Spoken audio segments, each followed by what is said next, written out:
This is something, this isn't the right panel for you. So this is kind of like, I'm a big fan of these guys. Like everyone up here, like I'm a legitimate, like huge fan. And kind of like researching their careers, you see, stuff they've done for, other companies that's interesting, or this or that. And, like the thing that is super, pertinent to me is like the movie related stuff, like the actual, what you see on screen, who gets the credit for that, like who produced that, who made that, who had the idea for that. Like we see classic movies and we get the story that we're like, the marketing, right? Like it's like this guy, this actor, and this actress, and this director, or whatever. But there's a whole team behind the scenes that do, really amazing things, and they really deserve a lot of credit for the creatures, the characters, the landscapes, anything that you see on, film has been thought about most of the time. And these guys are some of the best, in my opinion, at do it. So to introduce you to these I would say legends, we got Geof Darrow here. We have Mignola. We have William Stout. We have Bernie Wrightson. Austin's very own Bernie Wrightson. We have Alex Pardee. And then we got Jock. And then, just kidding, I love Jock. So let me get this remote going here, and we'll get into some true action. And look, speaking of Jock, we have an image from Battleship up on the screen. So, well, I wanted to start with Jock, just because obviously he's kind of a guy that we've worked with before. You've seen his posters, but if you've ever been to his site, you see a lot of stuff on it. Like there's a section that's like, I've worked with these people and I've done this stuff for this company and this company, but like there's all of these different things that he's been working on. If you haven't known that, I think you're really in for a treat. So Jock, do you want to kind of talk about like, first of all, obviously like Battleship, Peter Berg stuff, was this your first movie you worked on, or what was kind of like the thing that got you into this, like the world of like the design movie stuff? Yeah, so Peter Berg, the director of Battleship, I first met him as a comic that I did with Andy Diggle called The Losers. I don't know if any of you guys know that, but thank you. And that got made into a movie by Warner Brothers, and the first guy that was going to be directing was Peter Berg. He was going to be the right director, and I met him, and he really liked my stuff. And he didn't work out for The Losers, but then the next thing he did was he was going to be working on an adaptation of Frank Herbert's Dune, or Dune, as you guys might. And I did a little bit of, and he said, "Do you want to work on it?" I said, "Well, I've never done this before, but yeah, sure." And I like the idea of it. And did 6 weeks on that, and then he did this $250 million monolith of a Hollywood movie that we all know and love called Battleship. But you know what? It was an amazing experience for me because as Justin said, I come from comics really. I hadn't done a lot of designs work, and suddenly it was me. There were like 11 illustrators. There was me and guys from ILM, guys from Weta, all these top of the range. So it's an expensive Hollywood movie, and I was kind of, I thought, well, if I'm going to be doing it, I've really got to step up my game and let's see if I can make this happen. And in the end, it was amazing because it was just me and another guy from ILM basically designing all the stuff. And even though, make of what you will of the movie itself, but for me it was an amazing experience. I did like 6 months, total freedom really, because the script wasn't written either at the time. So seriously, so it was like, what do we need? We need like. Did you ever play the game for reference? We need a director. We need like a production designer. We need a costume designer. We need some artist. We need a script, I guess. It really was like that. So a lot of the stuff that I was doing ended up in the film based on me just whimsically. This image here, what stage? Was this before you read the script, or? Yeah, what the hell is that? So that's they're called a shredder. It's like this kind of ball of like. Pete's a really amazing director, and his kind of intent is always really visceral and violent, and it's really interesting actually. He's a really interesting guy.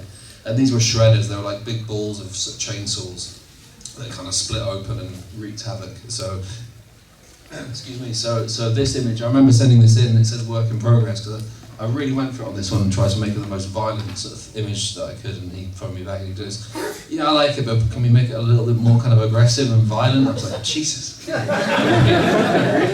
So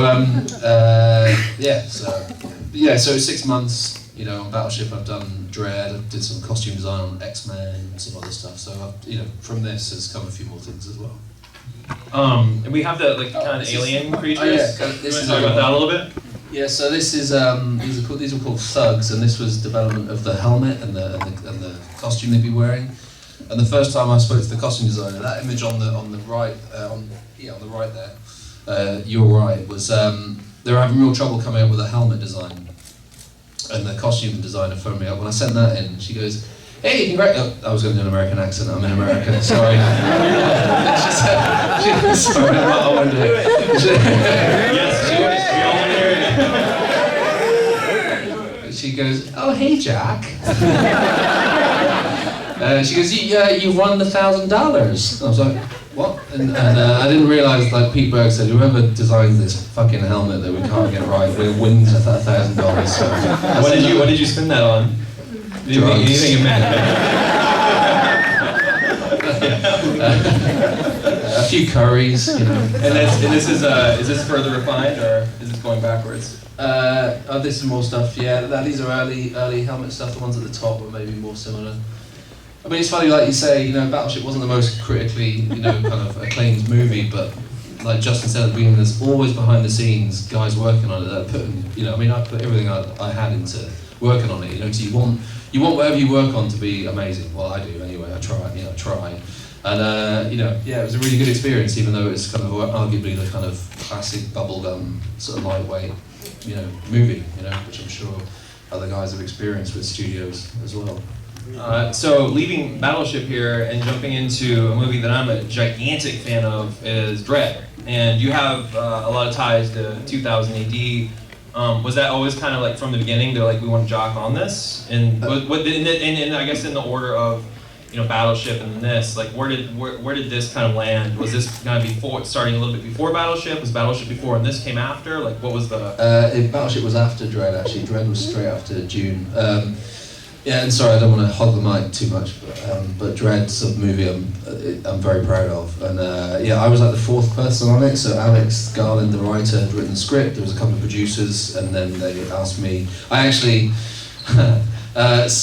when I heard that Dread was, I'm a huge 2000 AD fan. I grew up reading Judge Dredd. It was my first comics work. He's still my favourite comics character, to be honest. And when I heard they were greenlighting the movie Dread, I just finished on Dune, so I did like 3 images just for fun of what I thought Dredd should look like. And this news site picked them up as kind of like official images from the movie, and I was like, oh my god, this is not good. It went like ain't it cool, and so it went across. It was all the websites, and but one good thing was that they all said that they looked really good and we want a really good Dredd movie. And then I got a call from one of the producers, and I was like, oh shit. But they said, oh, do you want to work on a movie? We really like what you did. So sometimes you make your own luck. So obviously that's mine. Right, like on the right, there's obviously a Dredd from comic books. On the left, there's Stallone. So was there any kind of caveats when you were going into it, like don't do this, don't do that? Was there any kind of early directives, like don't do the content? Because I mean, in the U.S., we kind of know that Dredd is this movie, and is it a reboot? I know a lot of people were asking that. So what kind of design stuff went into that? For the new film, really, it was just about being completely functional. Dredd in the comic is a little bit overblown, and his shoulder pads are a little bit extreme, and in reality, a guy like Dredd would be on the streets, kind of getting into fights, defending himself from knife attacks. So it was about being functional, and anything like the chain on his chest there. If, in real life, if you're in a fist fight, if you've got a chain on your chest, you just grab it and punch the face repeatedly. That's what I do.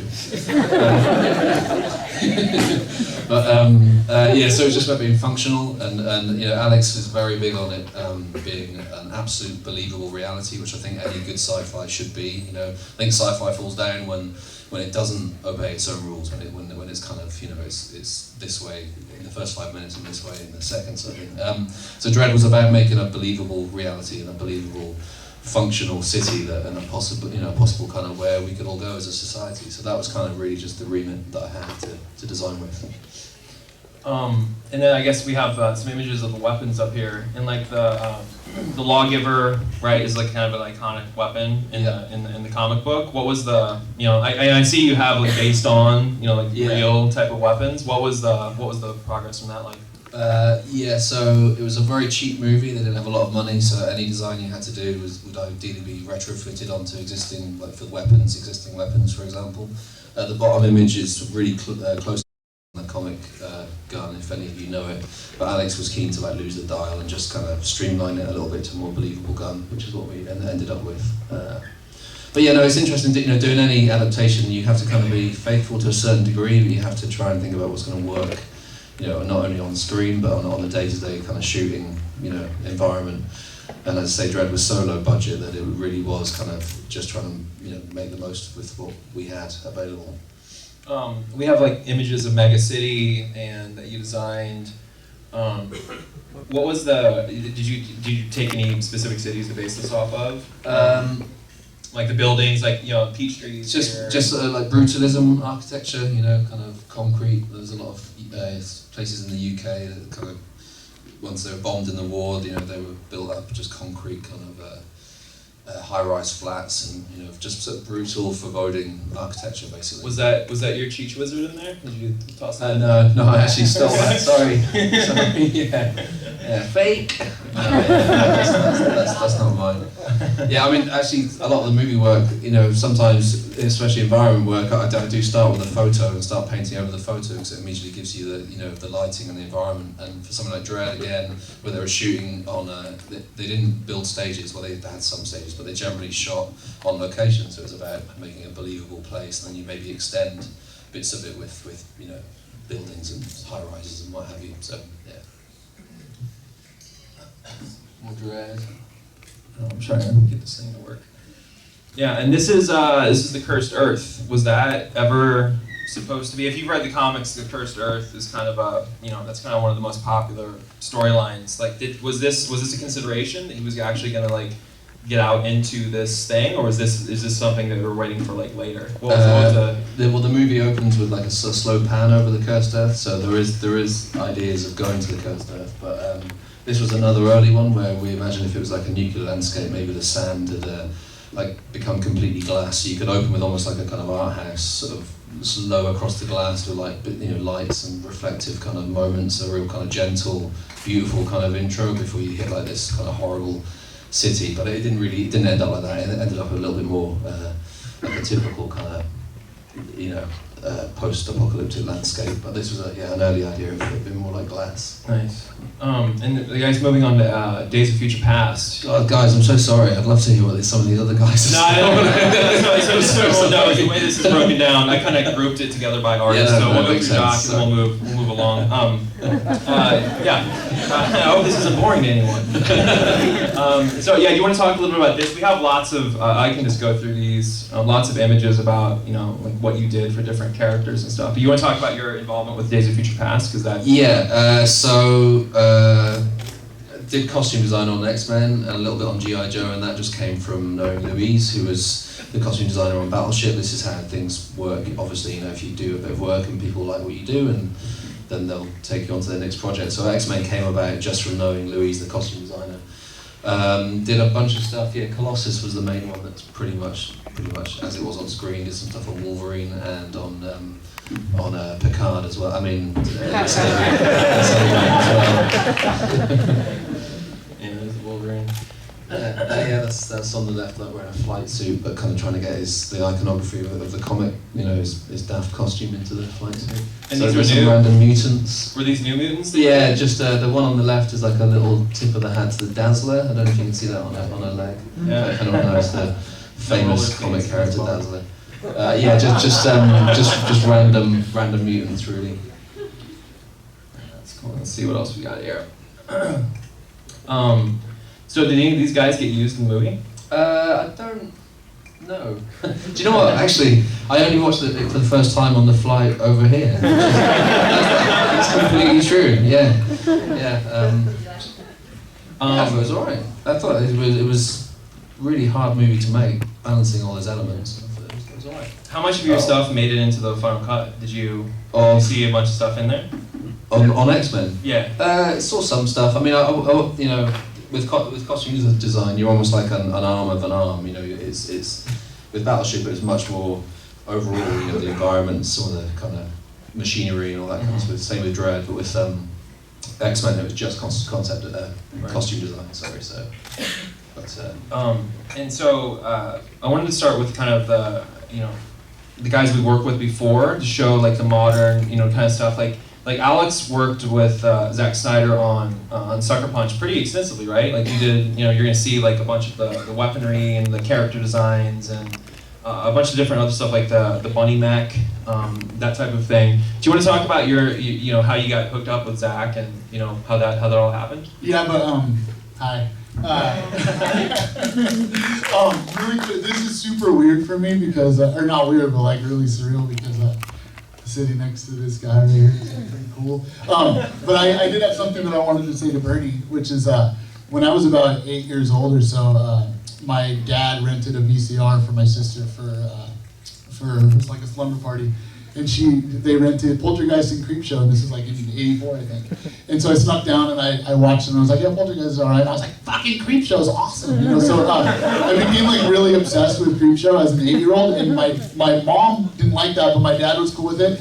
And my dad got me the adaptation that Bernie had illustrated when, Stephen King wrote and Bernie had illustrated when I was really little, and I had that thing so torn, like just pages and pages. Like every day I looked at it and like I would literally like sleep with it. So it was like I brought it, which I wanted to show you.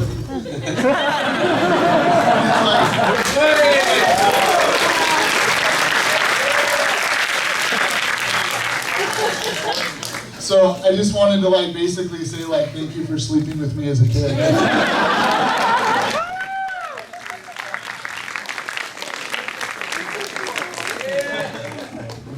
Your dad, should have been sent to jail for doing it.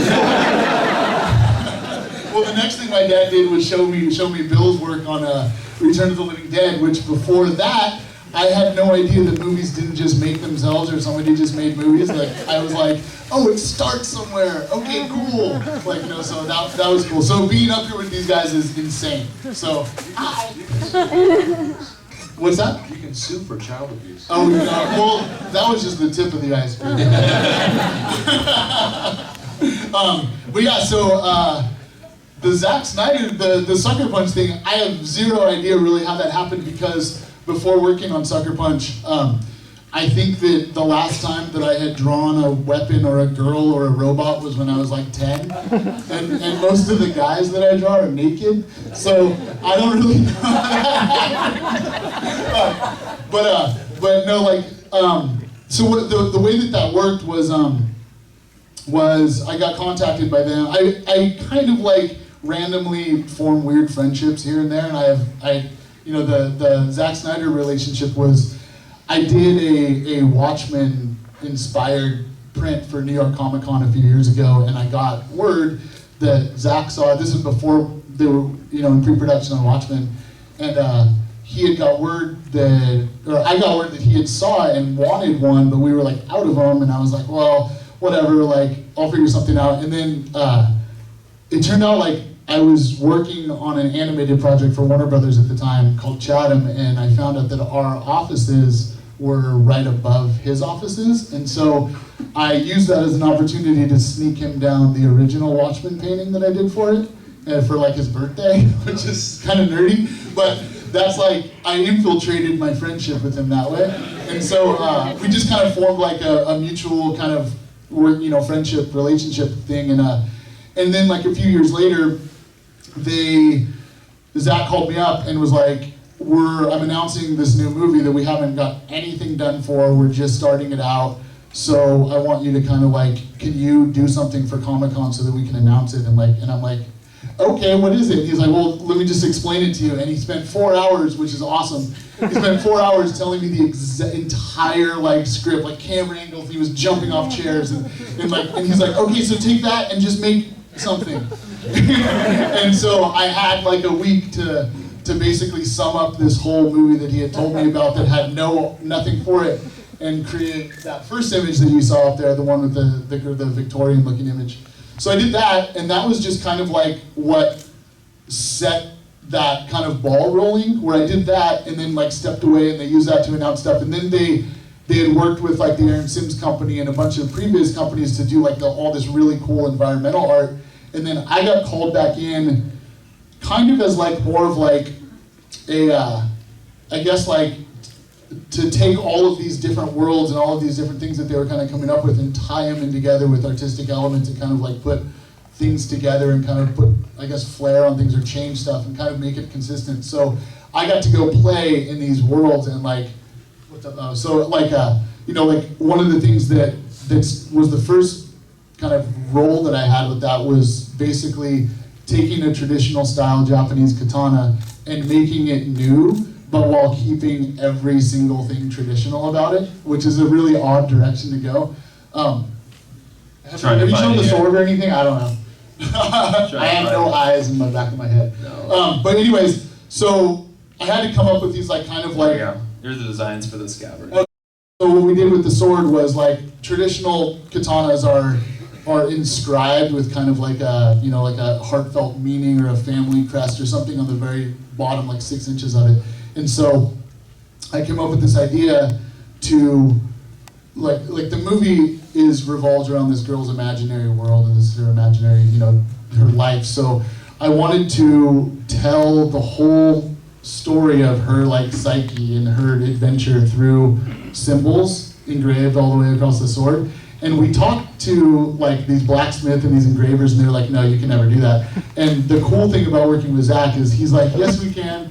We just gotta try harder. So that turned into me like working with blacksmiths and engravers and breaking like $1,000 machines all the time, because Zach kept saying like, we can find somebody that can do it. It's gonna be cool. And we ended up making this fucking sword, which I thought he was joking. But, so it started with the sword, and then it kind of just like snowballed in, and it was like, hey, like, can you do something with this? And can you do something with this? And let's play around with this. And it just kind of like turned into, then all of a sudden I was like going up to Canada and like designing this stage and like working. It was super weird, and I don't think that it was real, but. You want to talk about the stage? That image is up there, and it's pretty, like, it's really impressive to see like from the design into the final and how closely they kind of stuck with it. Yeah, like the stage was in everything that I was kind of like told to do was kind of like, you know what you did with the sword? Do that with this. And so it was like, we're having this big stage that's kind of an extension of her imagination as well. So it was like, take all the elements from the sword and incorporate it into a whole stage, you know, build. And it got a little bit hard to kind of like fabricate all that stuff, because they physically made this like 45-foot stage, and it was really crazy. But yeah, so it was cool to see that kind of come to life. That was fun. What was I'm gonna go back to the bunny mech. Do you have any like cool stories on that? Because I always thought that was like one of the coolest imagery, and like especially with your like bunny with stuff, like the guy, like the rabbit stuff. Did he come to you like, do the rabbit thing? Well, it was kind of like, that was like, I like to crowbar in my own shit into whenever I can because I'm selfish. So I kind of like had to come up with these like icons and kind of just weird art pieces, and the bunny head was kind of one of the ones that I did for kind of like background elements and stuff. And just kind of as a joke, we were like, oh, it'd be funny if we had this big giant pink bunny head on this mech. And then as like a surprise, I guess, when I went up to Canada and was on the set, like they pulled out this maquette and they're like, hey, look what we did. And I'm like, oh my God, you did it. So, that's a funny story. Did you actually design the mech, or did you just do No, that was, I believe that was done by the Aaron Sims company. That's cool. Yeah. Do you want to talk about the pistol, the gun design? Yeah, the gun was basically the same as the sword on the as gun. far as like, Guns are cool it's too. a totally different design, but it was like, let's do something else like that, you know. And then like, there was a lot of like inspiration that went into the film, and a lot of it was like anime mixed with like fantasy, mixed with sci-fi stuff. So we tried to add these like little elements, and then it was just like, well, like Japanese girls have all these charms on their phones, so let's just put it on the gun. So I was making little charms, and that was fun. There we go. Yeah, it's like a cell phone, right? Yeah. It's just shoot people with it. Yeah. It just causes just as much damage. Did you have any of the props, like that sword or something? I don't. I wasn't allowed to touch it. No, I touched the gun. I think there was a picture of me holding the gun, but I did touch the gun. I did learn a weird thing though, that if you shoot in Canada, or shoot with a gun, but if you're filming stuff in Canada, like you have to like illegally smuggle the weapons back here, because especially with like guns, I guess, because they have a drop test, so they have to like drop the weapon to make sure that it won't discharge. But if it's a prop gun, it'll break. So yeah, that was interesting. So I think like all those weapons are illegally smuggled into the United States. I guess we're gonna move on to Mr. Stout here on a movie that I think you guys, and I think Alex mentioned earlier. Do you wanna talk about your involvement in Return of the Living Dead? Sure. Yeah. Especially because the story of how I got hired involves Bernie. I was working on Conan the Barbarian with Ron Cobb, who's my production designer, and Ron is a very gregarious guy. He had hosts a lot of parties, and I would always go to Ron's parties. And one of the guys who was always at Ron's parties was Dan O'Bannon, who was a very close friend of Ron's, who wrote Alien. And I would often use these parties as opportunities to get feedback on the current work of mine. And so I'd bring stuff and show people. And Dan was always fascinated by with whatever I brought in. I didn't realize he was considering me as the production designer for Return of the Living Dead. He wasn't sure if I could do any tech stuff though. I rarely showed high-tech things. But I brought in an Alien Worlds cover that had an astronaut sinking into the sand, and he loved all the tech details on the suit, and he thought, oh, it's got to be tech. So initially, Tobe Hooper was going to be the director of Return of the Living Dead. Tobe dropped out, and Dan decided to direct his own script himself. And he gave our line producer, Graham Henderson, a very short list of who he wanted to be the production designer for the film. And Bernie's name is at the top of the list, and my name. Graham quickly did his homework and saw that I already had a number of film credits. And I think you were probably working on Ghostbusters. Anyway, so he lied to Dan. He said he called Bertie, and Bertie turned him down. So he called me and cut a deal with me. And actually, he never called Bernie. He called me and cut a deal with me. So when he came to you, what did he say? How did he pitch the movie to you? Did he say like, oh, this is chemical, it's going to get into the water, or it's going to get into the grave, and it's going to reanimate? Like, what was the kind of? Dan sent me a copy of the script. You just read the script and said, oh, I have ideas. And I thought, this is hilarious. This is great. So these different guys here, what was kind of like, you know, like there's this one, and then obviously we'll get to the kind of the star Tarman, but what was the kind of, right, like, so this is one of the half corpse scene. Dan's, well, once I got hired as production designer, Dan said, Bill, you know how they have principal actors and principal characters in the film? I go, yeah. He says, this film's going to have principal zombies. And so I want you to design really distinctive zombies. I said, I don't want them to look like the Romero guys with the dark under their eyes. I said, I want interesting stuff. And so I brought in, I have a lot of pictures of the mummies in Guanajuato, Mexico. They have these preserved corpses down there. That was an inspiration. Dan and I were both big fans of EC Comics. They were a big inspiration. And then I even pulled in one of Bernie's things here. That guy, the upper right-hand corner. I think that was from your Memento. Yeah, from Mementos. I loved. If you haven't seen that piece, it's an incredible piece by Bernie. It's called Mementos. And I thought that would be a cool look. And so I just started to develop a mix of different zombie designs, trying to do stuff that I hadn't seen on film yet. And then I guess the, you know, there was the there's a lot of cool stuff that happens when the outbreak first starts happening. There's like the half dog becomes alive, and there's the butterflies. Can you tell stories about that? Because I think I remember one of the butterfly story, that was you specifically, right? Like that was doing that effect. Tell them about that. That's really cool. Yeah, that wasn't in the script. I thought, well, if we're in a biological supply warehouse and everything's coming to life. Has anyone not seen the movie? Just. Whoa! Wow, can we pull up Netflix, put this movie on, and just watch it for the 2 hours? So just to kind of give a non-spoilery type of synopsis here, there's Return of the Living Dead. There's this kind of what would you say, like a chemical or like a phenomenon that happens where there's this something happens in the grave, like people start coming back from the grave, like in this graveyard. It's a chemical developed by the Army. They accidentally breach the case and sprays these 2 guys, and it releases this thing that they happen to be right next to a cemetery, and so it infiltrates the cemetery. And it comes out in smoke, doesn't it? Like the top of the building, there's smoke, and then it rains, and then so it takes the smoke. Has everybody in the audience here seen Night of the Living Dead? Okay. Return of the Living Dead is the true story of Night of the Living Dead. What really happened? It's what really happened. You have to see this.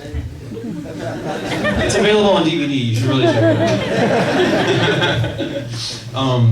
So one of the place that the catalyst in this place is this biological supply warehouse. So I thought, well, they have all kinds of things like split dogs and stuff. Dan already had the split dog in the script coming along, and I thought, butterflies. Because I had a big catalog of biological supply, and I looked through it. These are all the things that could possibly be in there. So I got some books on butterflies. I cut them out and had all these paper butterflies, and I pinned them onto a white board so it looked like a butterfly collection. And then we hung it on one of the cases in the supply warehouse. And I got behind the camera, and then I took the board, and when everything started coming to life, I went like this, and it made the butterfly's wings flap on the screen. Which is a brilliant idea. Yeah. It is, so it's like, that would cost like $4 million in CGI. It's all pre-CGI. So what was, so how did Tarman, or I guess the half scene, you did a bunch of the zombie work, but like what was like Tarman, like, what was, did they say, so when you presented that, was that the first one? That was the first zombie I had. Wow. Because I saw he had a prominent place in the role in the script, and I thought, well, I should try to nail him first. And so I did, that was the second drawing. I did a first drawing, just head and a little tiny full figure shot. Showed it to Dan, and says, you got it, first shot, just give me a front back side. And so we can start building it. And so that was the front shot. And the problem with the Tarman that I faced was, here's a guy who's skeletal and what was left of his flesh was just turned into this sort of blackish brown goo is dripping off of him. How are you going to put a guy in a suit and not make it look overdone? And so I thought, well, let's put the bones on the outside of the suit so that he looks like he looks. And we'll cover up stuff with drips and everything. And then the smartest thing that we did was, I always insist for Man in Suit Monsters, never hire stuntmen. Always hire an actor, someone who can really move well. And we hired Alan Troutman, who brought that suit to life. He can move as though his bones are connected. It was just incredible. If you get to see Alan at any of his appearances, ask him to do the Tarman Shambles. It will blow your mind. That'd be a new hit dance here, Mondo Con, Tarman Shamble, the sock operator. Afterwards, I was in a frustrating position because at the time I was hired to be the production designer for Return of the Living Dead. All my best friends in the business were all the great special effects makeup guys. Rick Baker, Rob Bottin, all these guys. And I could have gotten them to be in the film, but the producer, I think he owed a favor to Bill Munns. And so I was forced to have Bill Munns as my makeup guy. And it was terrible.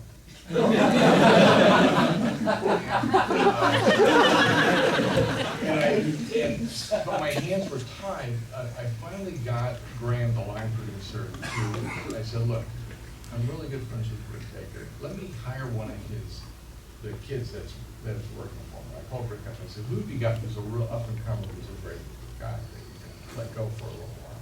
He says, well, I got this kid named Tony Gardner. And so I hired Tony. Tony did the split dog for me, and he did the half groups. And I'm a hands-on production designer. I was on set every day, and I was underneath the gurney operating the spine of the half court. I was going to flop around and do spinal fluid. And then Tony was operating the arms. And the head and mouth were being operated by Brian Peck, who played Scuzz in the film. Brian he's a real fanatic for the movie. He kept all his costumes and everything and stole as many props as So, yeah, when you watch that, yeah, there's 3 of us underneath that thing operating her. Wow. So let's move on to let's see what's up next for you if it's more.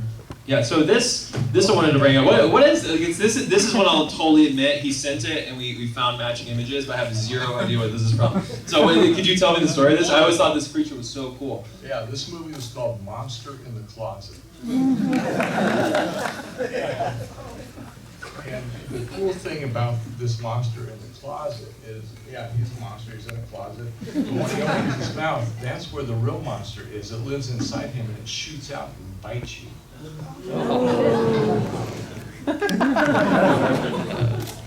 Was this a theatrical movie or was it like a TV thing? Yeah, it was a theatrical release.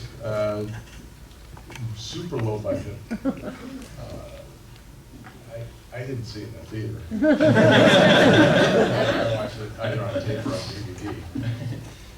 Let's see what the next. So I want to move into the Conan stuff, and this is for Destroyer, I believe. Yeah, I worked on both. You worked on both, right? Can you tell me, because I watched a presentation with yours before this where you talked about working with Ron Cobb, and then like at nights going over to meet with Spielberg to meet with and work on Raiders of the Lost Ark. That happened, right? Yeah, when That's I like got crazy. into the film business, it was a unique situation that I had no idea how unique it was.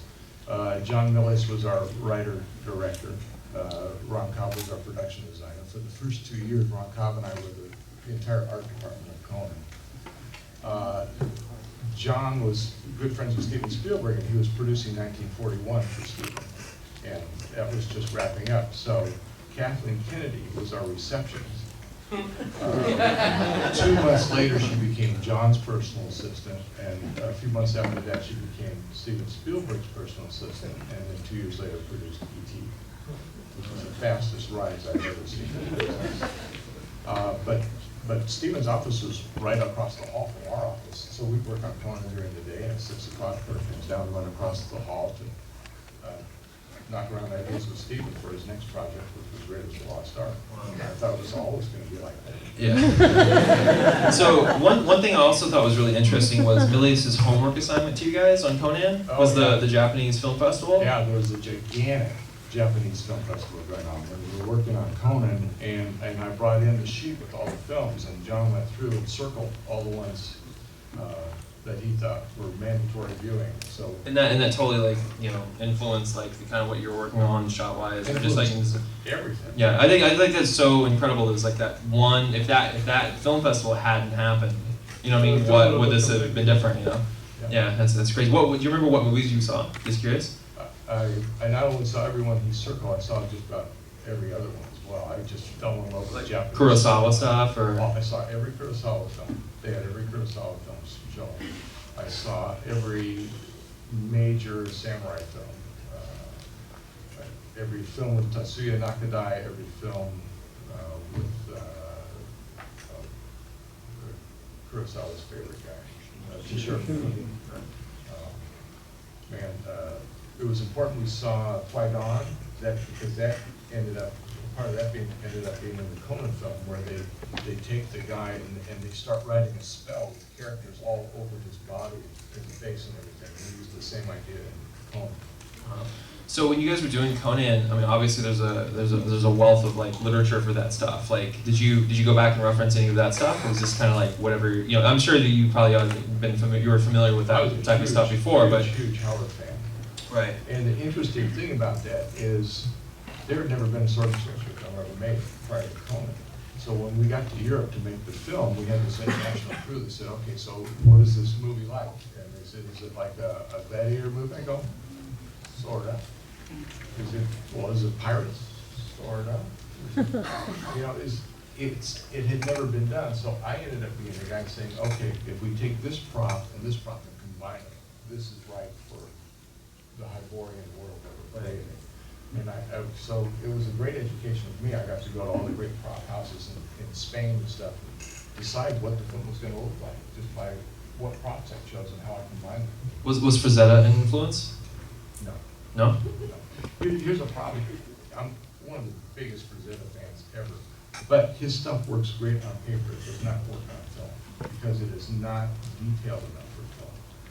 Audiences are very visually sophisticated, and if you just did what Frank did, they would get it and be hungry for more, and you had to layer in more history, more...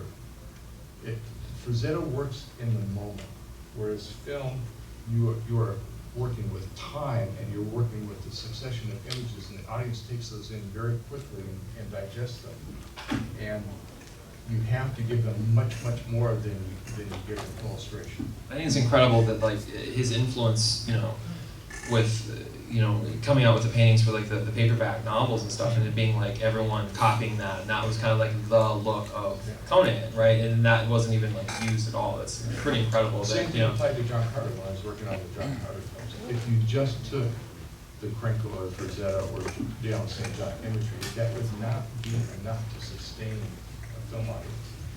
It's too little material. You have to layer and layer and layer. I like to make films that you can go back and watch 10 times and find something new each time. We're also going to have, just in case you guys don't know, we're going to have a panel with Bill. I think it's tomorrow. We're going to be talking about Godzilla 1983, and a movie that he worked extensively on. But let's keep going with the Conan stuff. There's a couple more. Now this was based on that one cover that Frank did. Oh, really? Where Conan has got the fighting the ape with the red cloak. I used that as a point of departure there. And put my own touch on it. Let's move on to one of my favorite of your movies, which is Masters of the Universe, the canon film. And this is no shit, this is no joke. Like, I really, really love this movie. And I was watching it, I got the Blu-ray and I was watching the commentary and emailing with Bill, asking him questions like, what did Mobius do? And he was like, oh, he did this thing. And I was watching the movie while I was like talking to you through email to try to get this thing. So can you kind of explain this movie? Because like, if you're familiar with the cartoon, there's Eternia, there's all these huge worlds, and in the movie, they're eating like ribs in the United States, right? So it's not Eternia, it's not even close. So can you kind of explain why we didn't see Eternia? Sure. When we would have seen Eternia, because there was going to be a proposed sequel. Originally, Eternia was in the script. It was a third of the film, but it would have been too expensive to build. So it came down to money. It was interesting. It was a co-production between Mattel Toys, who own the Masters of the Universe toy line, and Canon Films. And I think our budget was $37 million, and which was a fairly decent budget back then. It's nothing today, but it was huge back then. And Canon said, okay, we'll put up half the money, you put up half the money, we put up your half first. So Mattel put up the first half, and we burned through that, and Mattel said, okay, it's time for Canon Film to put up their half. They said, we don't think so. So they left Mattel on the hook, and Mattel was desperate to have this film come out because they needed that toy line to buy. So they ended up putting up the rest of the time. So when you were brought on, was there any casting done? Originally, I was brought on to storyboard film. Okay.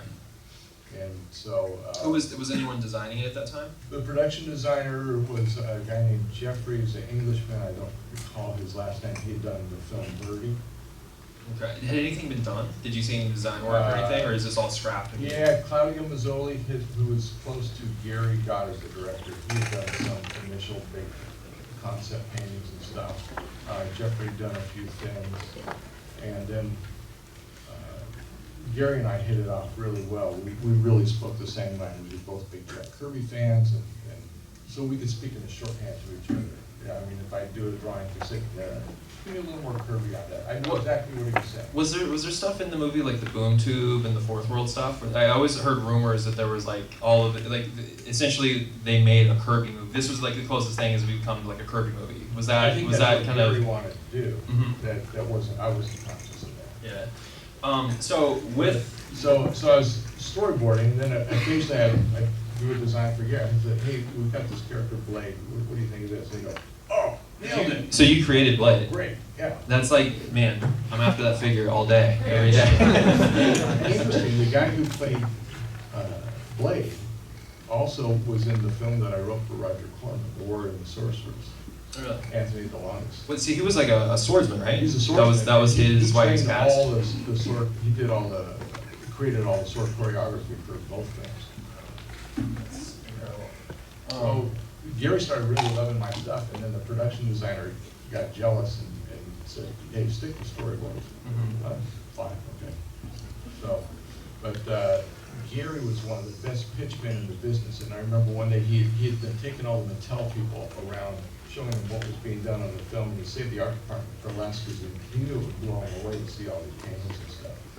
And he finished his pitch. I mean, these guys were so pumped up. They could see this movie, they could taste this movie, they could feel this movie. And Gary turned to Jeffrey and said, for affirmation, right, Jeffrey? And Jeffrey looks up, he goes, "It's not going to be too fucking awful."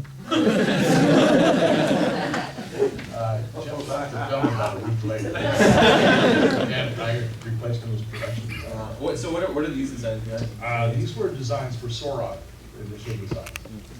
Was he supposed to be? Was this still kind of like in the realm of like what his character was in the movie, or was he supposed to be like a much larger? He was only type of described thing? as being a reptilian creature. So I did different variations. And we've got Skeletor and Beastman here. So, well, like, obviously, you know, Skeletor has some hints of the figure, and Beastman, you know, he has hair on his face, I guess. But like, you know, so like, what, you know, I obviously, completely redesigned because the toy. yeah. You know, if you had the toys, they would have like the same torsos and the same arms and just switch heads. It was like, it was dull. Did Mattel have any specific, like, you need to have this feature in, you need to have this type of, you know, like the ram staff for Skeletor, like, you have to have the ram staff, like, or was that kind of just stuff you would? They just hammered me on He-Man. Yeah. I hired John Giroux Mobius to work on the film, and I said, "Show me what you do with He-Man," and he came up with this brilliant design. It was just fantastic, and the hair looked really hip and everything. It was really cool. And Jean came up with this great idea that they've been having this huge World War battle and stuff. And so He-Man, he picks up shards of machinery and equipment and all this stuff, and he just straps it to his body and uses that as armor, which I thought was so cool. Yeah. And Mattel flipped out. "Oh, you can't do that. Oh my God. And he's got to have the bangs." He-Man looks like he's an ABBA. So He-Man was the only one they really were pressing you about. The rest of them were like whatever. But they were willing for you to like create Sorod and create Blade, like and just add characters. Were those in the script before? Were they really calling for those? And were those kind of like Well, we they were need new excited toys about to sell? new characters because they wanted a new toy line. And one of the funnier days was when they're walking, Mattel people walking through and they're looking at Blade. "Oh, it's going to be a great toy." Oh, yeah. Guy that Billy Barney played. That's Yeah, Dumbledore, That's going to Cosmos. be a great toy. And I said, "Gentlemen, I've been hired to design this motion picture. I've not been hired to design your next year's toy line. We have to renegotiate." And they just panicked. And they threatened to shut the film down 8 times. Because I banded all the designers together and we just held steady. No, if this is gonna be a toy line, you have to cut us in on the profits of the toys. So one of the other things I thought was really interesting with Master of the Universe was the, you know, at the time, was it a world record or was it a record for the stage, like how large it was? Yeah. Because you designed the set and We you shot it had. at Lair Studios, which was the old Celsius Studios, which prior to that was the RKO Studios, where they shot King Kong and Citizen King. And man, in my spare time, I was hunting all over, just trying to find one Kong prop Find the slip, you know. Never found anything. But I wanted that phone room set to be really impressive. And so I took 2 adjoining sound stages and knocked out the wall between them. And that was the biggest set that had been built in Hollywood in about 30 or 40 years. And it became the place for everyone in the business wanted to see that set. And they wanted their picture taken on the throne of all the. It's kind of like the Game of Thrones. All the Game of Thrones.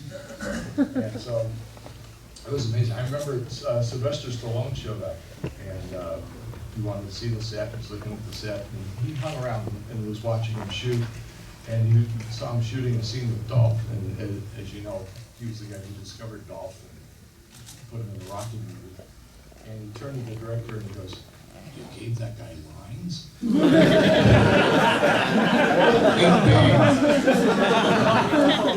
So up on the screen, is that like the far right to the audience? Is that the Blade sketch that you did? That was the Blade, and that was the Cosmic. That was the first and only Blade switch. They just built That was it. right from that. Originally, She-Ra was in the film. She got cut. Well, that was She-Ra in the movie. Yeah. Wow. I was guessing Tila or something, but wow, She-Ra, that's crazy. And then that was obviously like the what would you call it, Cosmic? That's the transformation costume for Skeletor. Right. For the end of the film. Yeah, this stuff's incredible. So this is you worked on Pan's Labyrinth with Guillermo. Yeah. Right. You want to explain? We have several. We have like the Fawn and different other ones. But you want to explain kind of the was he a fan of yours beforehand, and then he brought you in, and like kind of tell me the process of working on this one with him. Sure, I was very aware of Guillermo del Toro's films and work, and I was just knocked out by the stuff he had been doing, especially the Devil's Backbone. When I watched that, I was like blown away because I'm going, oh my God, this looks like a Carlos Jimenez comic book come to life. Like one of Carlos's graphic novels. When I was in Madrid, I discovered Carlos's work. And he did all these incredible autobiographical graphic novels about his growing up in Franco, Spain, in an orphanage and stuff. And it was so compelling that even though my knowledge of Spanish was very poor, word by word I translated the entire book just so I could understand what he was telling, the story he was telling in the book. And then tried to get his book translated and sold in America, but nobody was interested. And when I saw the credits for Devil's Backbone, storyboards, Carlos Jimenez, I thought, wow, that makes sense. So we have a lot of mutual friends, Guillermo and I, and they all kept saying, oh my God, you guys haven't met, you will hit it off so well. And finally, Frank Darabont, a good friend of several people up here, he hosts a wonderful dinner usually. The spaghetti? Is this spaghetti dinner? I've heard of spaghetti one of the dinner. nicest restaurants in San Diego, and he invites all his favorite artist friends and occasionally some director friends as well. And he invited me and Guillermo. And so Guillermo was sitting opposite me, and we did indeed hit it off. And he came by my booth the following day, and he bought 2 pieces. One piece was really interesting because it was a pinup I did for Mike of Hellboy. I call it Hellboy: The Mountains of Madness, and it's me looking at a map of Antarctica. I've spent a lot of time in Antarctica. And trying to figure out where we are. And behind me is Hellboy, who's sort of guarding me. But what Hellboy doesn't see is there's this gigantic Cthulhu creature from out of the Mountains of Madness behind us all. And so Guillermo bought those pieces, and he said, would you mind delivering them to my home? I've got something I want to talk to you about. And so I said, sure, yeah, sure, fine. So I drove out to his home. Gave him the pictures. He gave me a tour of his spectacular collections. Was this the Bleak House? This is like a big collection house? It was the second house. Oh, wow, okay. Yeah, it was all still in this one house. He bought an entire second house next door just to house this collection. And he told me about Pan's Labyrinth. And he said, I had this neat Spanish film. And in fact, in the middle of him telling me about it, he got a phone call. And I'm hearing his side of the phone call, I'm not hearing who's talking. Yes, yes, oh, that's very nice. Oh, thank you so much. I feel very honored, but I'm sorry, I will have to pass on this one. I need to make my native Spanish film. Yeah, what was all that about? He said, oh, that was Warner Brothers. They just offered me Harry Potter.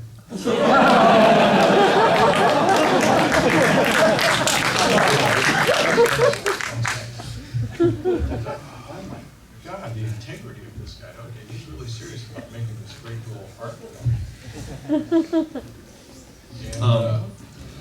And so he had done sketches, little rough thumbnails and stuff. We did a thumbnail of the fawn creature. So was this one of your early fawn creature designs, or was this something Yeah, else? this is my first pass at it. Okay. Yeah.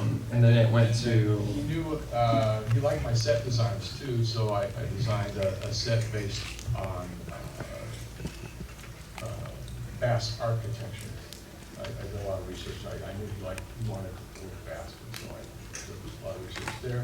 And there were other creatures I designed for it that did not make it into the film. Originally, that toad was not going to be a live toad. It was going to be a stone toad carved with all these different rooms and things, and that was going to be live. So this is the final, on the right, that's the final one in the movie, but this was this, what were the notes that he gave you on the first one that we saw? Like the first, there was cool notes on it too, I'll go back to it, like the sticks were, when he walks with the platter on the back, up on the top, so there's all these little details I thought were really cool. Did he come back and say, no, I need more humanoid, or, what were his kind of notes on this one? What was he looking for?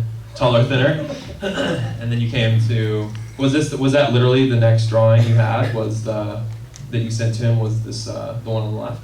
No, I did a few intermediate until we got something like this. And that's what came out on the right. Can you talk about this guy? Yeah, here? this is one of the ones that was cut from the film. This is it was called a nerve ghost. He wanted this very innocent, sort of childlike spirit to appear with these big luminous eyes and stuff. And you're sort of tricked into thinking that the benign creature, and as he's coming forward, his body is dissolving, almost like iridescent sand and falling and reforming. Is it almost like the Devil's Backbone, where the blood kind of like going up into the air, kind of like fading away, type of same thing? Yeah. But then when he gets close to you, suddenly this horse skull bursts out of his mouth and bites you in the head. Works for me. I love this movie, and again, that's the type. I remember when I first came down to the Alamo. That was one of the first movies I ever saw was Pan's Labyrinth. It was before Button-Omathon, and they showed Pan's Labyrinth and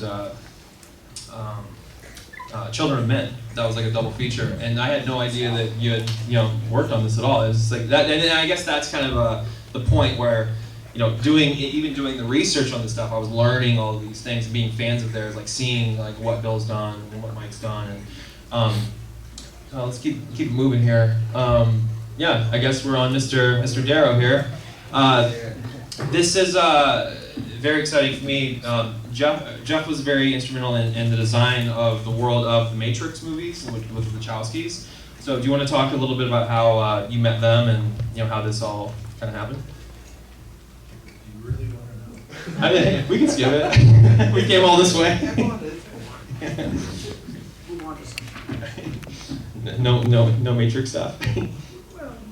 Well, they hired me to do the movie.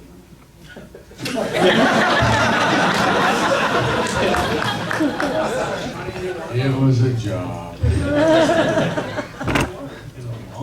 Yeah, it was a long job. Long job. It was fun, but What is this we're looking at here? Can you explain what that was? that was the reaper, the harvester. Yeah, he was, yeah.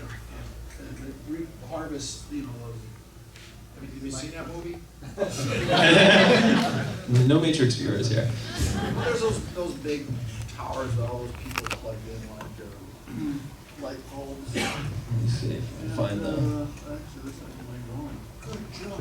No, I'm trying to find. There we go. Yeah, these things. Yeah. And the machines come in, they pull the people out, and because some of the bodies don't quite form very well, so they pull them out of the pods, and they would grind them up into mulch. If you looked at that drawing, the first one, I'm they still never moving. showed to Warner Brothers because they thought it would freak them out. In the back here, if you look really close, there's like fetuses coming out of the back of it. They're being mulched, and the mulch was what fed, actually feed the people in the tubes that are coming off. Is that it right there? I figured I have a laser pointer on this thing. Really. They didn't want foreigners, they didn't show up foreigners because they thought they wanted to like people. Jeff, how'd you get the job? They called me up and asked me if I wanted to do the job. How were they aware of your stuff? What stuff were they familiar with? Have they read like Hard Boiled and stuff before? Or like Big Guy and Rusty? Well, they basically called me and said, "We want to work on this movie by the Wachowskis." And I said, "I don't know who they are." And they said, "They did this movie called Bound," which I'd never seen, which in fact at the time wasn't out. And they said, "Well, they worked on this thing called Assassins with Stallone," which they actually took they wanted to take their name off, but they changed it and they did it. So I don't know. I said, well, I said, well, look, if I can't draw something, I don't want to do it. And I said, send me the script and let me read it. That way, if I thought I could draw something that's in the script, I would do it. And I found out later that they were just horrified that I had the gall to ask to read the script first. I just didn't want to cheat them. I didn't want to take money and do something I didn't think I could do. And it turned out that for the Wachowskis, that was pretty cool. I said, "You're the only guy that worked on this movie that asked to read the script first." And I read it, and I thought it was really cool. And I actually had my niece was 14 or 13 at the time. I said, "Read this thing. What do you think of it?" And she thought it was fantastic. It was Warner never understood it. The day the movie came out, it was Ellen Warren. It called up and said, "I finally get it." So they asked me, and paid me some money. And so there was we can get to the. That's not my drawing. All I'll tell you about that drawing is that the actors came up and he said, "Why the fuck did you draw such uncomfortable chairs?" Because they actually built those things, and they were horrible to sit on. But I just, I don't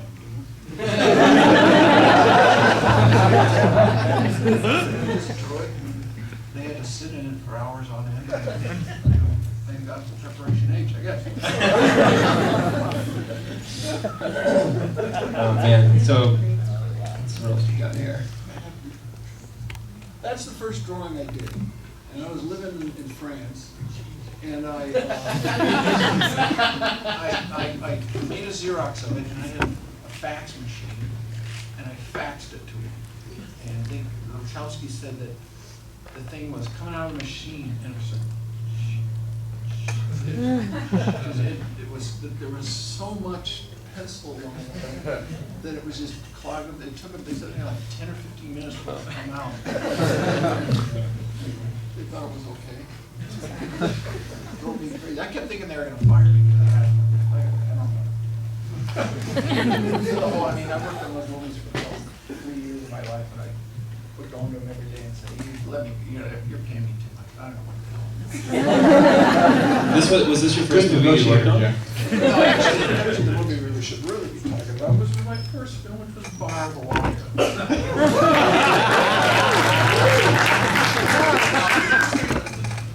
No, this is enough about me. After this, you talk to Bernie and Mike because they're much more interesting.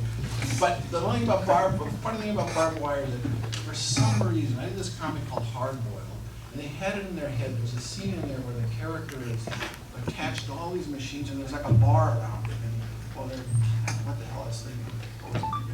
While they're repairing and they're having dinner and drinks and all this stuff, and they wanted to use this bar in Barbed Wire. And so they paid me some money to just use that, and I got like a concept art credit for this partial bar from this comic. Did you ever meet Pamela Anderson? She wanted to meet with me, but I'd seen that tape she made. Sloppy seconds.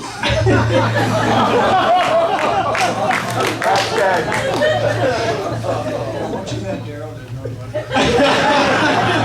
You heard it here first. So there we go. We're out of the woods. Yeah. So Mike, this is the first Hellboy drawing for the film, right? So can you tell me? So obviously this has been a comic book that years with Dark Horse, and can you tell me how that kind of happened with, you know, getting contacted for, you know, we want to make a movie? Was it always Guillermo? Can you kind of go into? Yeah, I mean, originally, Dark Horse had a certain number of slots to have things in development at Universal, and nobody wanted to make this movie, except Dark Horse obviously wanted somebody to make it. There was almost no interest till Del Toro heard about it. There's still no interest except from Guillermo. He came to Dark Horse, said, I'm the guy to make this movie. I met with him. I said, that's great. You know, nobody's ever going to make this. And he said, no. I think I can convince somebody to make this movie. And so it took about 6 years, and nobody ever wanted to make it. But he's very persuasive, and he talked someone into Pardee. He had to do Blade 2 in order to show people he could make this kind of movie, which is why Perlman is so prominently featured in Blade 2. So that when you say, and Hellboy's going to star Ron Perlman, people wouldn't say, that guy from the old Beauty and the Beast TV show. So it was entirely an uphill battle, which I tried to never believe for a second would actually get made, because I don't like being disappointed. And when Blade 2 opened, he said, you know, if they don't greenlight Hellboy now, they never will. And a couple days later, he said, okay, they said, Revolution Studios said they'll do it for a lot less money than he wanted, but they would let him have Ron. So. And were you always cool with Ron? Yeah, that was one thing we agreed on right away. Yeah. And it's not one of those things that sped the process along with getting a film made. Right, right. And so then, when that all got agreed upon, what was kind of your role with Guillermo? Like, what did he ask you to do? I had worked with him on Blade 2, kind of as a warm-up to see if we did make Hellboy. And had you done any movies before Blade 2? I worked on Coppola's Dracula film for about 30 seconds. You did the comic book adaptation too, right? Yeah, which has nothing to do with film. Right.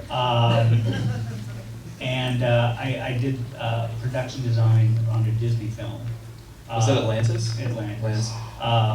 But you know, I have unlike everybody here, I have absolutely no business working in film. I was entirely on this because I was a creator of the comic. Del Toro was a fan of the comic. He wanted me involved. He really wanted my blessing on the whole thing.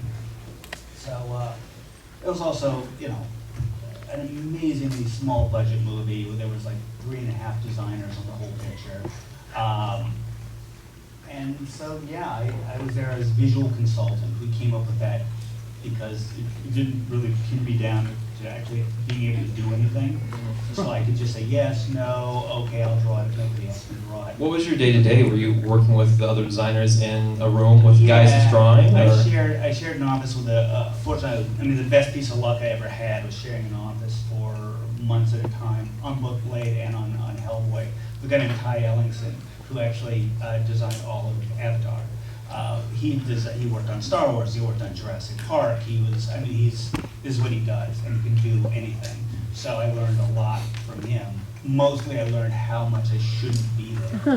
It's just not what I did. But this was the first one that came after all that had happened? Yeah, there was like a mood piece. I mean, I was kind of all over the map, and most things I did, he'd kind of laugh at and say, give it to somebody else to make it work. I'm a less is more guy. I'm a simple, graphic-y kind of guy, and Del Toro loves a billion things that spin around. I mean, the joke was, if you can get a million things to pop out of that and spin around, and if you get steam to blow out of it, then he's really going to be happy. The shit I did, laugh at it and say, Ty, you draw this.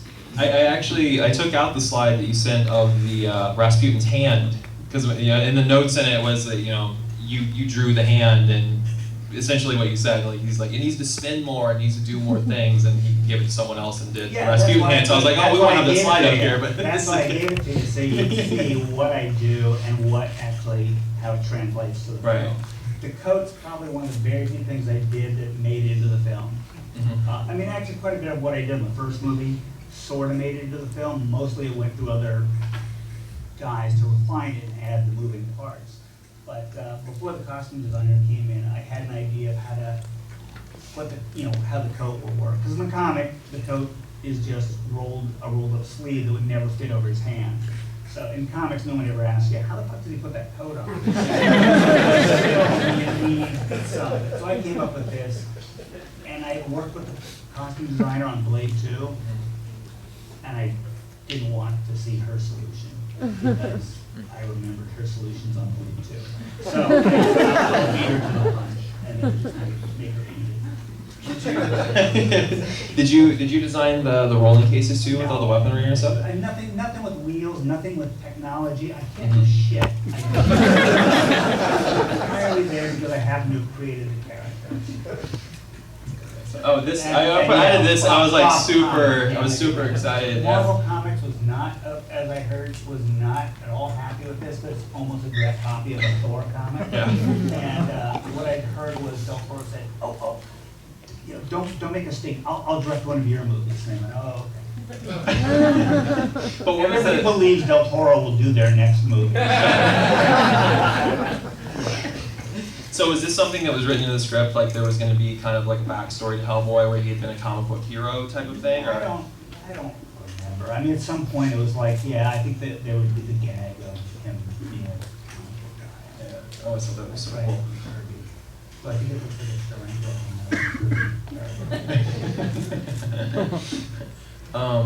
And so I guess we added that. Yeah, here's the That's my Rasputin hand. simple, primitive object, and then Ty Ellison's drawing in the middle, which is really translated directly to the prop. Yeah, it was really incredible, like prop in person. So you were on set and you saw this thing actually like No, functioning? I wish no, I'm glad I wasn't there, because everybody said it was so fucking cold that icicles were forming on guys' helmets, so I'm not sorry I missed that. But I was on set a lot. Yeah. That, again, a prop that really... Actually, this is probably my favorite slide that you sent over. I thought it was really, really interesting. Can you explain this? Because Ron almost died that day, because the chain broke and fell over, and there's no way he could catch himself. You see, it was broken snap, so that was cool. Or wouldn't have been that cool. But yeah, I mean, even the mechanics, I think, is pretty much worked. So I believe that was the only... Again, the budget was so small. You did this one drawing, and it's good enough, send it to the manufacturer. It's not like, I don't know what it's like to work on a Spielberg movie or a Lucas thing where you have 60,000 designers in a room. I'll take the head off of this one and stick it on the ass of this one. And spend 19 months refining that robot. This was like, quick, we need it in an hour. Design this major prop that will build the star. So they would come to you and say, we need problem solved. Can you do this type of thing? It wasn't you just being like, oh, we want shackles. I want like that. Yeah, we had the list of problems from day one, and it was just basically whoever can get to it. And most things like only Ty can do all these things. Mignola will give him this small pile of things to do, and as he fails on them, Ty will do those also. So was this an example of that? Because in the notes it was just basically like, send it to the other guy, he'll finish it off or whatever. The nightmare of Hellboy 2, where it's just a billion creatures, and Del Toro mostly knew what he wanted, and he would explain them to me, and you guys who understood what the fuck he was talking about. So I think I actually may have made this one up from scratch, or it might have been one of his ideas. But again, especially on Blade 2, or in Hellboy 2, everything I did went through Del Toro's new favorite boy, Francisco, and he did renderings of everything. Because Del Toro, again, more and more, he liked to see everything polished and fancy and in color, and I was working in ballpoint pen. So it was like, yeah, that's nice, but it's not fancy enough. So everything went to Francisco to dress up. But that's one of the few pieces that is relatively close to what I did. Mm-hmm. Most of what I did on Blade 2 is you don't see it all in the film. That's the film where I will 3 months in pre-production. I wish I'd stayed home and drawn a comic. I was on the show for the 3 months on my own. So on other movies that you worked on, like you worked on Brave recently? Was that? Yeah, for a day and a half because they gave me a Pixar hat, and I knew the only way I could justify wearing a Pixar hat was to actually work on the Pixar. So I said I don't have any time, but one of my very best friends was the co-director, so he asked me to work on it, and I worked on it. Nothing at all that I was really cut out to do, but I spent a couple days doing some stuff that had no impact on the film. Yeah, but I would say, like, would Atlantis be kind of the largest film you had involvement with? Because I looked at some of the images, and it seems like there's a lot of stuff that kind of translates on screen very closely. Atlantis was such a weird one because Disney called, Don Hahn at Disney called me and said, we want to do a film in your style. Exactly. Dead silence. What the fuck are you talking about? And so they tried to do that. The animators were not at all happy. The other designers were not at all happy. It was a very weird experience coming into Disney, which is such a closed shop. And I found after about the third or fourth day, when lunch came around, nobody, you're not one of the guys. And somebody explained to me, well, because when you go and talk to the directors and the producer, they listen to you and they change the movie. And most of us don't ever get to talk to the directors and producers. So, I mean, it was such a weird thing. So I did a certain amount of design stuff. I didn't do a huge amount on it, but a lot of it was them picking my brains for ideas. So I came on, I guess, to kind of talk about the style of the film, but I ended up kind of adding a lot to the plot of the movie. So it was interesting. And I guess let's see what else we got here. Yeah, we got a winner. The lunch one was yeah, this is very typical Hellboy 2, where I would do something like this, and then it would go through a gazillion variations and get down to this. Mm-hmm. But again, it's not, live action movie stuff is not what I'm put out for, because I can draw that, and then it's like, yeah, but it's got to be a guy in a suit, and it's always like the shoulders wouldn't work, or the arm wouldn't work, and stuff like this. So I'm much more suited to something like animation or comics, where I can do my shapes and not worry about practical realities. Right. But like when coming into Hellboy, like, adding, different things to make it movie realistic. Were you involved with any of the kind of like designs to make that work for a human thing, or for like the real world, or was that kind of like you were surprised when they showed you that the sculpt of Ron Perlman's face and the Hellboy face? Yeah, it was never. I very rarely was I so uninvolved that I was surprised, because I was there when that shit was going on. So, I mean, at least on the first film, it was exciting to figure out things like how the fuck is that hand gonna work, how you gonna put a coat on him, stuff like that. So, yeah, I can't say I solved a lot of problems, but I was in the room with, again, that's the beauty of the type visual consultant, because I kind of go, what about this, what about this, what about this? And give it to somebody with skills to actually draw it. Right. Yeah, we got. Yeah, so this is. Somebody who does know what this is poor quality. I'm sorry, but this is. I think this is 3 out of the 4 designs that Bernie did for the librarian in Ghostbusters. This is kind of the so yeah. Bernie, do you want to kind of talk about your involvement with Ghostbusters, and I want to get into all of the career, but Ghostbusters specifically, since it's obviously a big fan favorite. Like, how did it all come about? I did some work in the '70s for National Lampoon, and the art director there was a guy named Mike Gross, and then I moved out of the city. Didn't see him very much. I was still doing other comics and things. Had kind of forgotten about Mike, and hadn't done anything for the Lampoon for a while. And then out of the blue sky one day, Mike Gross calls, and in the years that I'd lost touch with him, he had left New York, moved to Hollywood, and become a movie producer. And he said, I'm doing this movie. It's called The Ghostbusters. And he explains it to me. He says, it's happening in the future. And, we got these guys now, they're called Ghostbusters. And what they're like is they're kind of like firemen. And they don't put out fires, but they go and take the houses, take the ghosts out of your houses and kind of de-haunt buildings and stuff. And I said, Gesundheit.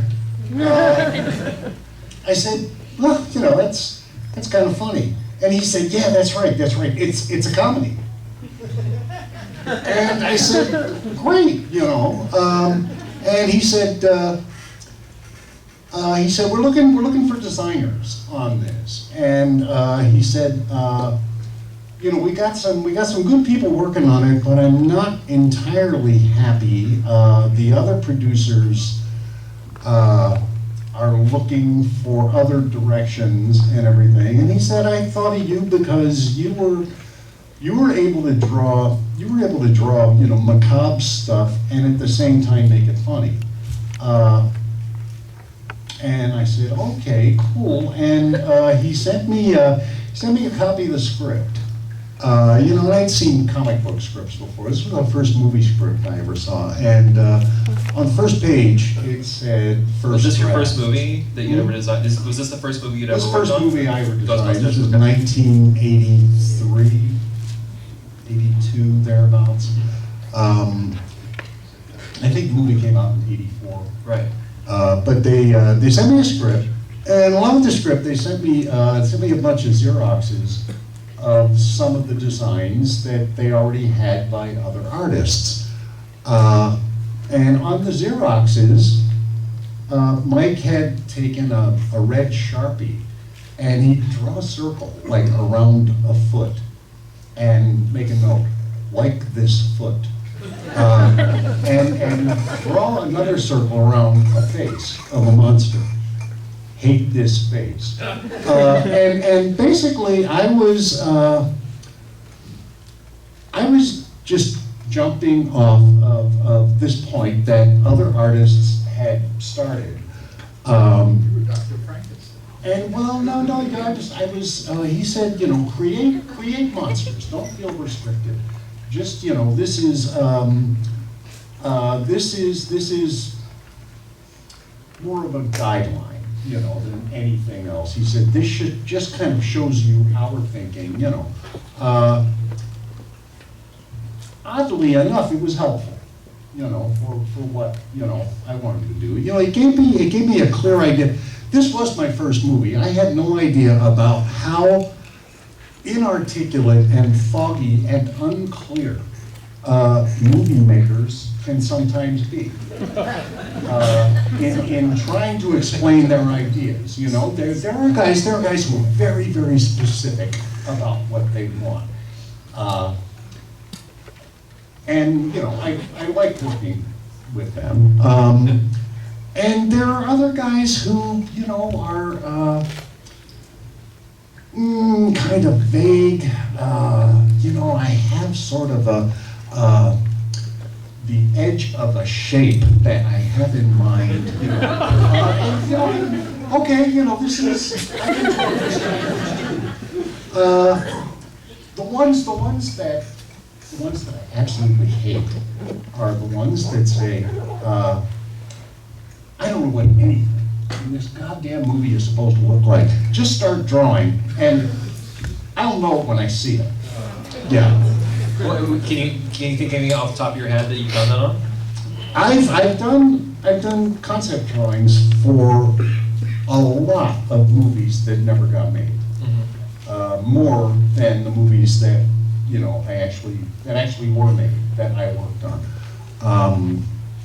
I never spearheaded the design of a movie. You know, I was always working with a team of artists, you know, and just trying our best to serve the story. And put this script on film, visualize it. Like for So instance, I can't tell you the names of specific directors. Very often I never even met directors or producers. A lot of the work I did, I worked with the special effects company. You know, a lot of times with A&B. Oh wow, yeah. Personal friends, and you know, we get along well together. And very often I wouldn't even see a script. You know, I would talk with you know, Greg Nicotero. Like, for instance, like The Mist or something, right? You did design work on that? Yeah. Right. Yeah. Well, I saw the script in that case, but for, you know, a lot of things, you know, I never even read a script, you know, and Greg would say, trust me, you don't want to read it, it's shit. But this is the monster they want. And he would give me a description of, you know, what he wanted me to draw. And, you know, I was fine with that. You know, at first I would try to figure out, how are they gonna do this? You know, I want to put tentacles on this thing, but how are they gonna make the tentacles? You know, and I would turn in the drawing, and show it to Greg, you know, and he'd say, it needs more tentacles. You know? And I said, you know, I couldn't figure out, you know, how you know, the tentacles are gonna work. And he said, don't worry about that, we'll make it work. You know, he said, just draw this stuff. And the most fun I had, I think, on a movie job was working on The Faculty, right? That was a real hoot. I got to work at KNB. This was before I lived in LA, and I was in New York, and they brought me out for a couple of weeks. And I got to work at KNB, up at their office. I sat there at a table in a conference room with a sketch pad and a pencil. And I Nicotero and Howard and, oh Christ, I don't know, like a half a dozen guys hanging over my shoulder. You know, I'm sitting there drawing and saying, make that tentacle longer, or put more spines over here. I felt like a police artist, you know. It was great with all this input. You know, we're just making it up as we go. And then coming back, you know, a couple of months later, and seeing these things in their shop, you know, life-size monsters. Like you saw them in person, like you went back to the shop. And got to Yeah, I and think, stuff. you know, this was like towards the end of practical effect, practical monsters in movies. I think shortly after this, everything you saw was CGI. That movie had CGI supplement. But the monsters were actually real things sitting in the shop, and they were huge. They were like the size of a baby whale, you know, and everything worked. You know, the mouth just, the jaws opened and closed, the tentacles whipped around. You know, it could turn from side to side and go up and down, and, you know, just a full range of motion with,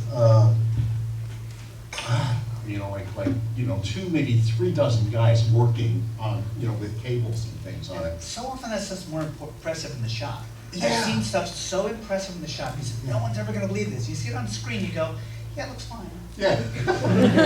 But there's something about Yeah. seeing the guy working the cables and seeing that face and going, holy shit, that face is sitting on a table. That's way Yeah. more amazing. interesting to me sometimes than seeing the actual movie. You know, you're watching a movie and it's like, you know, okay, I'll meet you halfway. I'm here to be frightened. I'm here, you know, to laugh or, you know, whatever. But at the same time, I know it's make believe, you know. And I know, you know, you're tricking me. And that's cool, that's your job, you know. But watching how they do the tricks is really cool. And, you know, it's like the thing we were talking about, the butterflies, right? It's so easy and so effective, you know. You could spend $50,000 on CGI for that effect, you know, and it wouldn't be any better than what you do, you know. I'll applaud that, yes.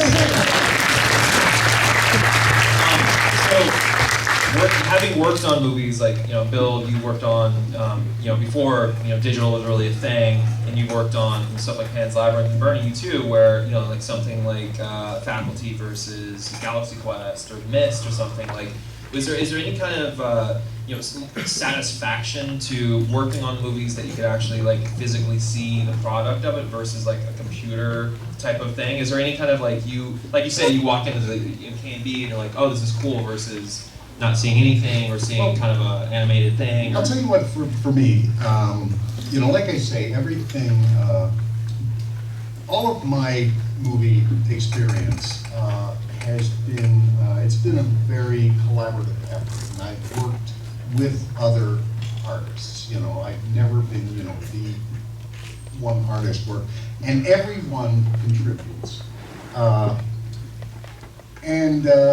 You know, all the artists do the designs, do the pencil drawings and everything. Then it has to go through a whole list of producers, directors, you know, everyone else who have their own ideas of what it should look like.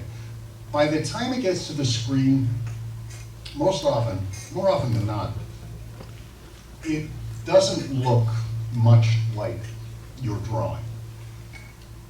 A few times, something has made it to the screen and it looks exactly like something I drew. What a thrill that is.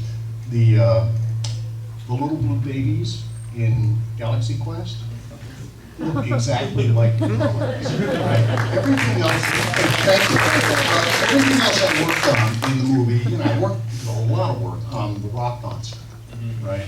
Which ended up in the movie looking nothing like, you know, anything I had. You know, I mean, I liked it. I thought he was brilliant.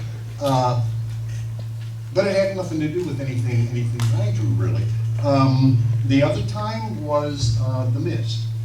At the end of the movie, the giant monster that steps over the car, I did a drawing. No one else had worked on that. And Frank Darabont asked, you know, do me a drawing of the big monster. I want to see the giant monster. And I did one drawing. Big monster standing there with a little teeny car in the bottom, just for scale. And Frank came in and looked at it and said, "That's it. Don't change a thing." And that's what they did. That's what they used in the movie. And that last shot, was my God, that's the picture I drew. You know, that's really cool. That is really awesome. Yeah, you that's know? amazing. Yeah. So you and Bill, you and Bernie worked on movies, you know, throughout your careers together. Is that true? You worked on several together. We worked Bill on and I- John Carter. John Carter. Yeah. And I worked for like 2 days on The Mist, and then I had surgery. Oh, okay. That was what I was thinking of the Mist.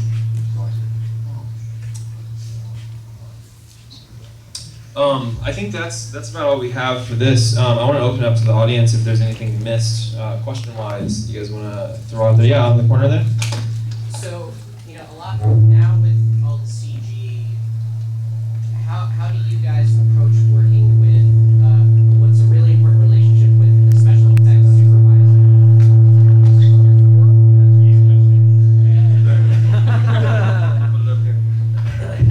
Sorry, go for it.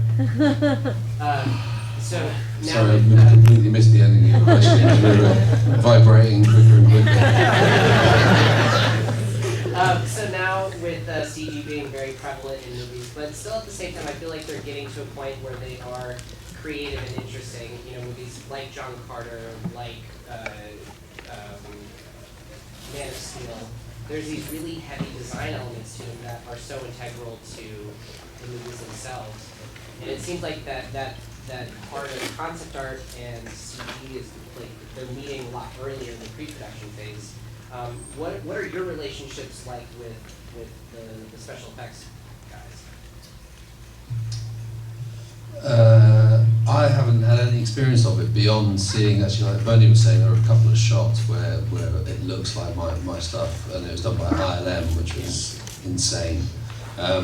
But actually, you know, I mean, I'm not maybe the best person to answer this because I have a specific experience of special effects guys, but all I would say is this, with CG, you know, anything is possible. I'm not, you know, CG has its place, and I don't think it's an answer to everything, but there is that element of, you can do anything now, I guess. I don't know whether that answers the question, but. It's just another tool. Every film I work on, I usually have a different job, but when I'm a production designer, then the special effects departments, they work for me. So they just have to do what I tell them. Yeah, right there. Bernie mentioned working on a lot of films that didn't make it to production. And one of the ones that I have heard about that was really famous was a real early attempt by Brian Yuzna and the guys to do The Shadow over Innsmouth. And I saw some of your artwork from that. Could you talk a little bit about that? Because that was one of those where it sounded like a lot of people were waiving their usual fee to work on it, and then it never came together. Stuart Gordon was the director, or would have been the director on it. You're right, yeah, super nice guy. And it's a shame. It's just a damn shame. Everyone who got involved in that movie was just so enthusiastic about it. I had long conversations, phone conversations with Dick Smith, the late Dick Smith, who I never, well actually I did. I got to meet him a few years after that briefly. But just talking about what to do, and I would send him drawings. He would send me Polaroids of what he called clay sketches, where he would take off on a drawing I did and then just do it very roughly, rough sculpture in clay. Boy, it was one of the big crushing moments in my life, when I heard, they weren't going to do this. It was, I don't know, I think Stuart said, we could make this movie, for $10 million, which, it's not a lot of money for, like a monster movie. Especially with that many monsters. Yeah. They wouldn't give him the money. They offered him $4 million instead of $10 million. This is the story that I heard. Not from Stuart, I can't remember who anyway. All they could give him was $4 million. And he said, well, for $4 million, we could still make the movie. We'd have to scale it down. We couldn't do a town full of monsters, but we could do like a house full of monsters.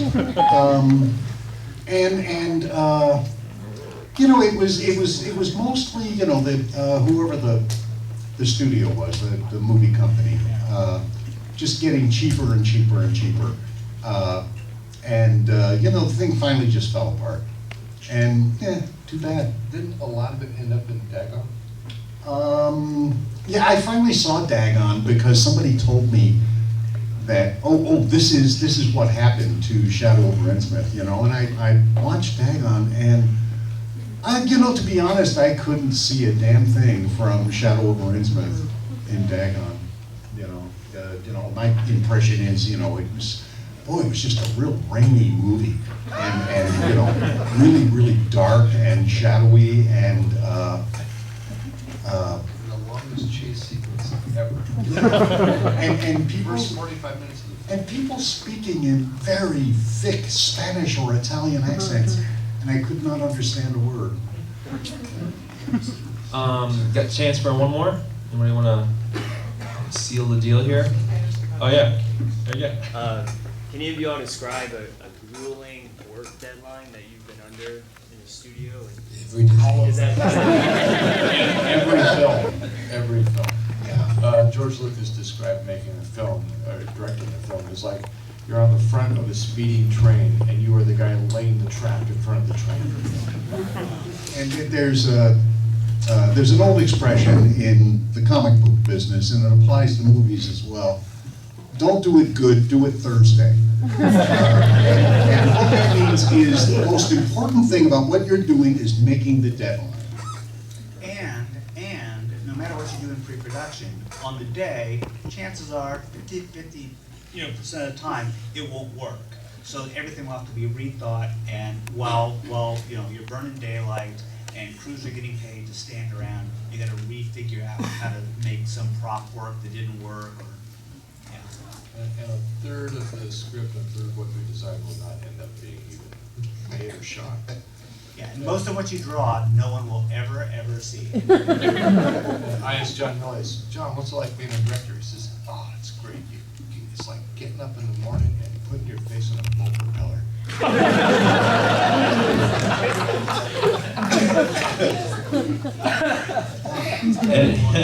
And on that note, I think this panel is done. Thank you so much